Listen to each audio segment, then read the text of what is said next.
Ben ritrovate e ben ritrovati a questa 10ª puntata in cui parleremo del vocal range e della classificazione delle voci.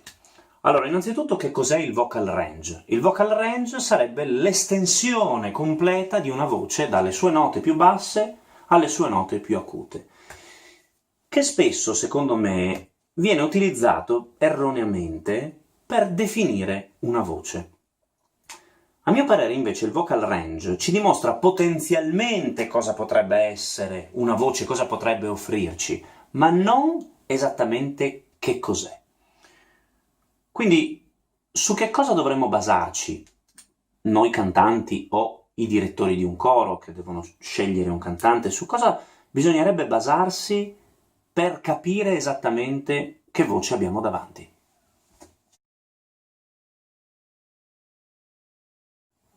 A mio parere, la cosa che ci fa veramente capire con che voce stiamo trattando non è il vocal range, ma è la tessitura di questa voce.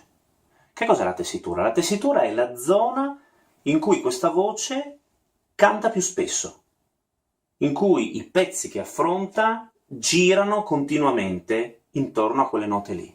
E questa è la prova del 9 nello scoprire, per esempio, la differenza tra voci molto vicine, come il baritono e il tenore. Non è che il baritono non ha gli acuti del tenore, il tenore non ha le note gravi del baritono. No, io conosco dei miei colleghi baritoni con i sopracuti e ho degli amici tenori che non vanno tanto su, ma hanno delle bellissime note basse.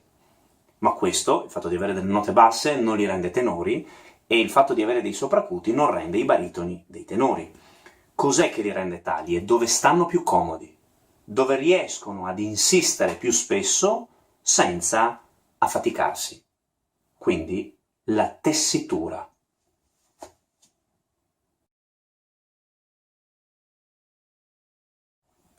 A mio parere, la tessitura è un indizio che ci serve per capire meglio la voce che abbiamo davanti in qualunque genere. Nel momento in cui invece entriamo più nello specifico, secondo me ogni genere ha una caratteristica particolare che ci aiuta a conoscere ancora meglio la nostra voce da cantante o la voce che abbiamo davanti da direttore. I generi di cui vorrei a grandi linee parlare sono l'opera, la coralità liturgica, polifonica, e il pop sempre inteso come canto microfonico.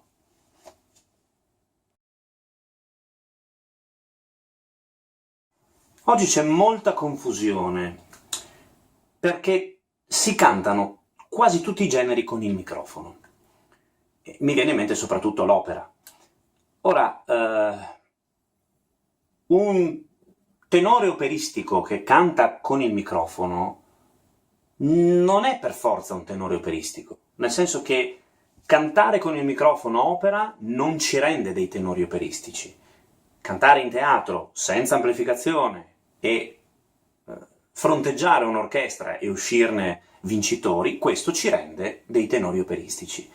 Se invece all'interno di un teatro senza microfonazione non riusciamo a farci sentire e cantiamo da tenori al microfono, siamo dei cantanti di musica leggera che imitano molto bene l'emissione di un tenore. Con questo io non sto sminuendo nessuno, cerco solo di fare chiarezza su alcune cose, perché secondo me nell'opera il volume è una cosa che definisce una vocalità, perché se noi riusciamo ad avere del volume in una certa zona, quella zona è la nostra zona teatrale. Io posso essere un tenore con delle bellissime note basse che non hanno volume in teatro, e questo non fa di me un baritono. O posso essere un soprano che ha dei bellissimi sopracuti ma che sono troppo esili da usare in teatro, e questo non fa di me un soprano di coloratura.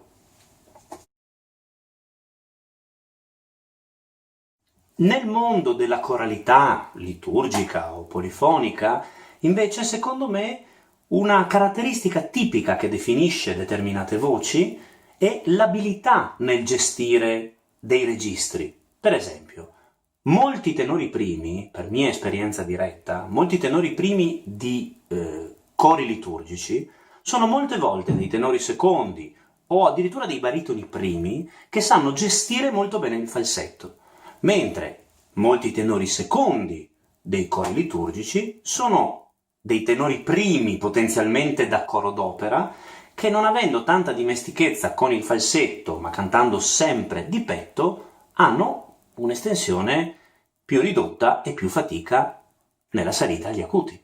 Quindi questo è anche un elemento molto importante da valutare.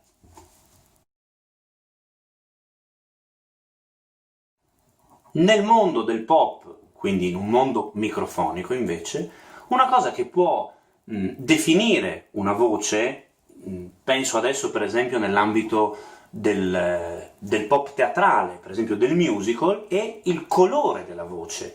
Una persona con una voce magari più suadente potrà essere preferito in un ruolo piuttosto di una voce con un timbro un po' più metallico e più chiaro.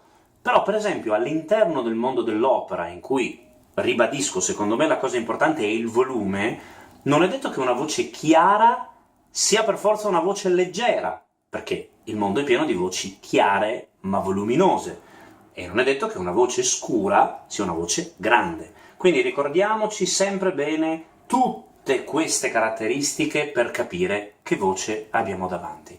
Io spero di essere stato chiaro, spero che questo viaggio, queste 10 lezioni siano state utili e piacevoli e spero di magari rivederci prossimamente. Mi raccomando, buono studio e arrivederci!